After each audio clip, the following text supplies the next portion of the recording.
Assalamualaikum warahmatullahi wabarakatuh. Perkenalkan, nama saya Nukyanti. Saya dari Prodi Gizi 2B.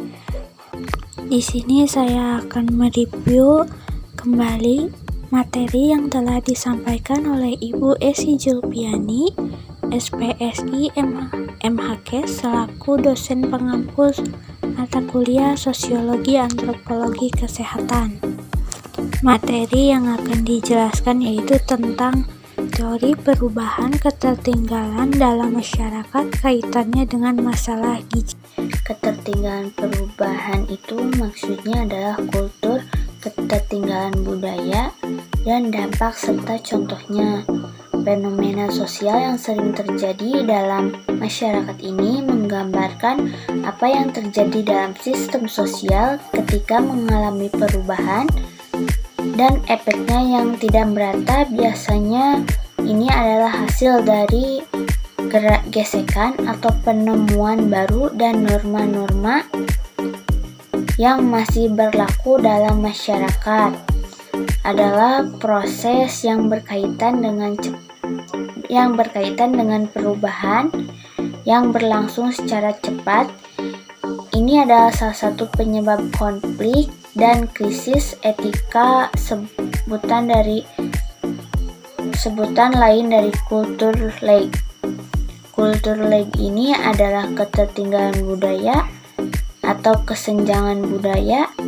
Yang ketertinggalan budaya ini pencetus dari teori kultur lag. William F. O'Brien ini menyatakan bahwa ada kesenjangan antara nilai-nilai budaya tradisional dan realitas tekniknya. Menurut sosiologi adalah jangka waktu antara perkembangan teknologi baru ke dalam budaya atau masyarakat bisa diartikan sebagai waktu yang dibutuhkan budaya untuk mengejar inovasi dalam teknologi ini. Juga bisa disebut dengan ketertinggalan budaya atau ketertinggalan itu terjadi ketika teknologi berkembang lebih cepat dari aspek budaya non-material, dengan kata lain kultur lag. Ini dapat diproses oleh masyarakat. Setelah ini diciptakan oleh William F. O'Brien pada tahun 92 dalam karyanya atau dalam bukunya, itu adalah Social Change with Respect to Culture Original Nature, yang terjadi ketika budaya non-material untuk beradaptasi dengan kondisi material yang baru. Ini berarti bahwa budaya materialistis berkembang dan maju lebih cepat daripada budaya non-material. Mengacu pada kebiasaan pemikiran, perilaku, dan kebiasaan dalam kehidupan sehari-hari yang memiliki dua aspek, yaitu material dan non-material. Jadi aspek material itu mengacu pada bagian budaya yang lebih nyata seperti teknologi pakaian, mobil, telepon, dan apapun yang dapat digunakan dari sentuhan atau disentuh dan diamati. Dari aspek non-material itu mengacu dari berbagai budaya yang tidak berwujud seperti bahasa, ideologi, norma, nilai gerak tubuh, dan lain-lain. Itu cenderung maju dan masyarakat cenderung menolak perubahan dan laju untuk jauh lebih lambat. Jadi maksudnya laju jauh lebih lambat itu terjadi budaya masyarakat bisa berubah seiringnya waktu, baik itu dalam aspek material dan non-material. Jadi budaya material membuat teknologi yang berkembang sebelum masyarakat menyesuaikan. Menurut sosiologi, grup kultur itu terjadi ketika budaya non-material tidak mampu mengimbangi budaya material. Kultur lag dianggap terjadi karena nilai dan ideologi serta cara berpikir cenderung berkembang lebih lambat daripada teknologi. Apa saja efek dari kultur ini menciptakan masalah bagi masyarakat dengan cara yang berbeda? Ketertinggalan yang diciptakan kultur lag ini memunculkan masalah dan konflik sosial. Efek dari kultur ini sering muncul ketika adanya ilmu pengetahuan dan teknologi baru. Contohnya, muncul penelitian sel panca telah memunculkan banyak teknologi baru yang berpotensi menghasilkan, namun juga menimbulkan pertanyaan yang sering dipertanyakan tentang penggunaan sel panca dalam pengobatan. Itu adalah ketakutan orang mempergunakan praktek medis baru yang mungkin bermanfaat. Karena masalah etika, hal ini menunjukkan bahwa keputusan antara budaya material, penelitian sosial, dan budaya non-material atau masalah genetik itu dipandang sebagai masalah etika yang krisis. Untuk mengembangkan konsensus sosial yang luas tentang penggunaan teknologi lebih modern yang tepat dapat menyebabkan. Apa hubungannya antara teori ketertinggalan dalam masyarakat kaitannya dengan masalah gizi, kultur lag, dan kultur shock? Apa itu bedanya? Kalau kultur lag itu adalah istilah yang sering dikaitkan dengan kultur shock. Keduanya bahkan kerap bertukar penyebutan, padahal perbedaan kultur itu adalah guncangan budaya atau kejutan budaya yang menggambarkan perasaan negatif yang memiliki suara ketika mungkin hanya dengan budaya baru pada perasaan ketidakpastian hidup dan kecemasan yang mungkin dialami oleh orang sekitar tentang keadaan yang mengalami kultur shock. Kalau kultur lag itu mengacu pada gagasan bahwa masyarakat membutuhkan waktu untuk menyesuaikan diri dengan perubahan teknologi atau sosial. Contohnya, untuk kultur lag ini penemuan vaksin hasil rekayasa genetika. Misalnya, orang tua dapat menggunakan rekayasa genetika untuk memilih warna mata atau jenis kelamin anak mereka yang belum lahir. Apa hubungannya dengan masalah gizi atau kebiasaan? Tadi telah dijelaskan tentang kultur lag atau yang sering familiar, yaitu teori ketertinggalan budaya. Jadi maksudnya itu kita harus menyesuaikan diri dengan mau tidak mau, harus bisa beradaptasi terkait berbagai perubahan teknologi dan sosial. Jadi apa hubungannya antara kultur lag ketertinggalan budaya ini dengan masalah gizi atau masalah kesehatan? Contohnya kayak teknologi pangan, makanan olahan yang diawetkan, ada yang makanan dari pabrik dan diproduksi ribuan, dikonsumsi untuk banyak orang, bahkan produsen juga ribuan, bahkan puluhan ribu di pasaran atau diisikan ke berbagai supermarket, toko. Contoh olahan yang tahan lama, kornet, nugget, bakso, dan olahan kaleng. Dan pada kemasan di belakangnya itu ada informasi tentang nutrisi gizi, lemak totalnya berapa atau nilai gizinya, nutrition fact-nya, dan ada juga AKG. AKG itu angka kecukupan gizi. Sebagian daerah mungkin masih kekurangan tentang gizi, yaitu mungkin yang masih tinggal di daerah-daerah yang memang kurang adanya teknologi, juga bisa karena kondisi negaranya adanya kemiskinan. Contohnya perubahan kebudayaan adalah suatu keadaan dalam masyarakat terjadi karena ketidaksesuaian antara unsur-unsur kebudayaan yang saling berbeda sehingga tercapai keadaan yang tidak serasi. Fungsi bagi kehidupan contohnya diakibatkan hilangnya pekerjaan. Semua itu terjadi karena adanya salah satu beberapa unsur budaya yang tidak berfungsi lagi sehingga menimbulkan gangguan keseimbangan dalam masyarakat.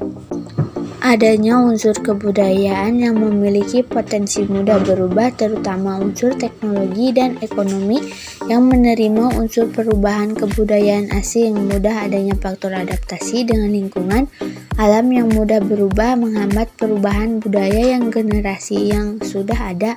Ada juga faktor yang menyebabkan terjadi perubahan budaya, itu adalah faktor internal, yaitu perubahan demografis. Contohnya bidang perekonomian, pertambahan penduduk mempengaruhi kebutuhan pangan, sandang, dan papan. Konflik sosial, contohnya konflik antara kaum pendatang dengan penduduk setempat untuk daerah transmigrasi. Untuk mengatasi, pemerintah mengikut sertakan produksi serta dalam program pembangunan bersama-sama bencana alam, contohnya banjir, longsor, dan gunung berapi. Lalu masyarakat ditempatkan di tempat yang baru, maksudnya itu dievakuasi. Bencana alam itu yang menimpa masyarakat dapat mempengaruhi perubahan lingkungan alam, misalnya muara sungai membentuk delta, rusaknya hutan karena erosi dan perubahan sehingga membentuk faktor perdagangan, penyebaran agama, perangan, masalah keterkaitan antara budaya dengan masalah gizi masyarakat. Dalam era globalisasi ini di mana terjadinya gaya hidup dan pola makan Indonesia menghadapi permasalahan gizi ganda. Di satu pihak, gizi kurang oleh kemiskinan, kurang kerjaan, kurang baiknya kualitas lingkungan karena pengetahuan masyarakat tentang pengetahuan masalah gizi lebih yang disebabkan oleh kemajuan teknologi, maksudnya kemajuan ekonomi pada lapisan masyarakat tertentu dengan kurangnya pengetahuan tentang peningkatan pendapatan pada kelompok masyarakat tertentu mengakibatkan perubahan gaya hidup dan pola makan. Perubahan pola makan itu dipercepat dengan maraknya arus budaya makan asing disebabkan oleh kemajuan teknologi, informasi, dan globalisasi ekonomi, yaitu perubahan ekonomi menyebabkan kurangnya aktivitas fisik tertentu, perubahan pola makan, dan masalah gizi lebih berupa kegemukan dan obesitas berat. Dilihat dari kaitan lebih lanjut antara sosial budaya dengan permasalahan gizi masyarakat perlu dipertimbangkan pendapat, maksudnya itu bisa dilihat kaitannya lebih lanjut antara sosial budaya dengan permasalahan gizi masyarakat. Perubahan gaya hidup itu pada gilirannya akan mempengaruhi kebiasaan makan baik secara kuantitas maupun kualitasnya. Pendapatan berkaitan dengan pengaruh budaya terhadap makanan pada keluarga. Menurut pendapatnya, orang yang menyampaikan bahwa ekonomi, sosial, dan budaya suatu keluarga, suatu kelompok masyarakat, suatu bangsa mempunyai pengaruh yang kuat dan kekal terhadap apa dan kapan bagaimana produk dimakan. Menurut Sutarjo Soeharjo, sosial budaya mempengaruhi status gizi, ada pengetahuan suku etnis, pengetahuan dan distribusi makanan, pantang makan, dan jumlah anggota keluarga. Menurut Khonjarningrat juga menjelaskan untuk melihat kondisi sosial seorang maka perlu diperhatikan faktor-faktor kebudayaan suatu keluarga, kelompok, masyarakat, negara, atau bangsa mempunyai pengaruh yang kuat terhadap apa dan bagaimana produk makanan. Dan kata lain, pola kebudayaan mempengaruhi orang lain dalam memilih pangan. Hal ini terlihat dari adanya beberapa jenis makanan tertentu yang mempunyai nilai lebih dalam masyarakat, dan bila seseorang mengkonsumsinya maka akan meningkatkan persis di masyarakat di mana tekanan tersebut kurang mengandung nilai gizi, mungkin mengandung protein dan lemak yang tinggi, akan terjadinya obesitas. Jadi ini hubungannya dengan masalah gizi yang ada di Indonesia. Di sisi lain, kebiasaan makan juga memiliki hubungan dengan hampir semua agama, walau berlainan dari agama satu dengan agama lain. Kebanyakan kelompok agama juga mempunyai peraturan tertentu, intro tertentu terhadap makanan. Pada mulanya mereka mengembangkan sebagian prasangka terhadap beberapa bahaya yang berhubungan dengan pangan, yang kini dipandang, maksudnya dipantang atau karena produk lain apapun alasannya dan jenis pangan tertentu tidak dapat diterima anggota suatu kelompok agama. Jadi maksudnya ada beberapa hal yang memang tidak cocok istilahnya dengan agama satu dengan agama lainnya. Jangka pendek terkait dengan morbilitas atau moralitas bayi atau balita yang terdiri dengan intelektualitas dan kemampuan kognitif yang rendah, dan jangka panjangnya terkait dengan kualitas sumber daya manusia dan masalah penyakit degeneratif di usia dewasa. Efeknya itu sangat jangka panjang, jadi kekurangan gizi sejak dalam kandungan mengakibatkan pertumbuhan otak dan organ lain terganggu yang mengakibatkan lebih resiko terkena obesitas dan diabetes. Dan gangguan jantung, pertumbuhan otak yang tak maksimal juga menyulitkan anak bertanggung jawab atas kehidupannya. Anak yang bertumbuh pendek itu mengalami pertumbuhan fisik dan mental normal layaknya anak lain, namun tinggi badannya itu kurang dari rata-rata anak seusianya sehingga terlihat mencolok lebih pendek. Mengalami peningkatan risiko penyakit degeneratif atau penurunan fungsi otak yang sering berjalannya waktu. Anak bertumbuh pendek bisa menyusul tinggi teman-teman yang lainnya. Jadi stunting dan pendek memang sama-sama menghasilkan tubuh yang tidak terlalu tinggi, akan tetapi stunting dan pendek itu merupakan kondisi yang berbeda, jadi membutuhkan penanganan yang tidak sama. Jadi stunting itu adalah pendek, namun pendek belum Hasil riset kesehatan dasar menunjukkan bahwa dari 34 provinsi yang ada di Indonesia, lebih dari separuhnya memiliki angka prevalensi di atas rata-rata nasional. Jadi kesenjangan prevalensi janin stunting antara provinsi yang masih lebar antara di daerah istimewa Yogyakarta 22,5% dan 58,4% menunjukkan adanya ketimbangan dan pembangunan yang tidak merata, ditambah juga pengalaman dan internasional menunjukkan bahwa stunting dapat menghambat pertumbuhan ekonomi dan penurunan produktivitas pasar kerja sehingga mengakibatkan hilangnya 11% GDP gross domestik. Cara untuk mengatasi stunting ini, upaya pemerintah yang dilakukan untuk menurunkan angka stunting itu terlihat dari turunnya prevalensi balita stunting dari 37,2% pada tahun 2013 menjadi 30,8% pada tahun 2018. Prevalensi baru mengalami penurunan dari 32,8% pada tahun 2013 menjadi 29,9% pada 2018. Meski demikian, pemeran angka tersebut masih jauh dari ditargetkan. Penurunan angka stunting hanya mencapai 4% dalam 2013 dan 21,7% tahun 2010. Memang untuk dari pola makannya sendiri, pola konsumsi pangannya itu masih belum mencerminkan pola makan yang sesuai dengan pedoman gizi seimbang. Harusnya ada kecukupan dalam mengonsumsi sayur dan buah. Minyak dan lemak sudah dianjurkan kecukupannya. Konsumsi sayur dan buah saja masih baru mencapai 6,3%. Pangan hewani 6,21%, kacang-kacangan 54%, konsumsi umbi-umbian 35,8%, dan kontribusi pangan olahan dalam pola makan sehari sudah tinggi. Pola makan yang tidak seimbang merupakan salah satu faktor resiko penyakit degeneratif, yaitu remaja sudah terkena penyakit darah tinggi, asam urat, kolesterol. Untuk kelebihan gizi itu nanti merebetnya ke diabetes, hipertensi, darah tinggi, kolesterol. Pola makan anak harus sesuai dengan gizi seimbang.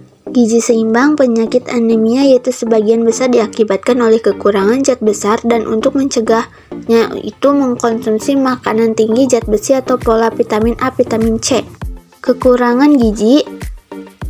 Pada tahun 2030, target ini mencakup stunting dan wasting pada anak di bawah usia 5 tahun, kemudian memenuhi kebutuhan gizi remaja putri, ibu hamil, menyusui, dan penduduk usia lanjut. Prevalensi stunting balita Indonesia tertinggi kedua di Asia Tenggara pada tahun 2020. Di penurunan stunting di tahun 2021 sebagai modal menuju generasi emas tahun 2045. Apakah ada penurunan? Berdasarkan hasil SSGI tahun 2001, angka stunting nasional mengalami penurunan 1,6% per tahun dari tahun 20,7% tahun 2019 menjadi 24,4% dari tahun 2021. Penduduk provinsi dari 34 provinsi menunjukkan penurunan dibanding tahun 2019. Ini hanya 5 provinsi yang menunjukkan kenaikan menurut 2002. Kemudian itu stunting secara nasional mengalami penurunan 1,6% per tahun dari 27,7% tahun 2019 dan 20,4% tahun 2021. Ini mengalami penurunan untuk stunting. Di dunia pun juga masih dihadapkan dengan permasalahan kelaparan dan kekurangan gizi. Menurut laporan Food and Agriculture Organization atau PA, jumlah produk yang menderita kurang gizi dunia mencapai 768 juta orang pada tahun 2020. Masalah-masalah yang tidak hanya atau tidak cuma ada di Indonesia saja, tapi di seluruh dunia. Mungkin sekian review materi yang dapat saya sampaikan, kurang lebihnya mohon maaf. Ditutup, wabillahi taufiq wal hidayah. Wassalamualaikum warahmatullahi wabarakatuh. Terima kasih.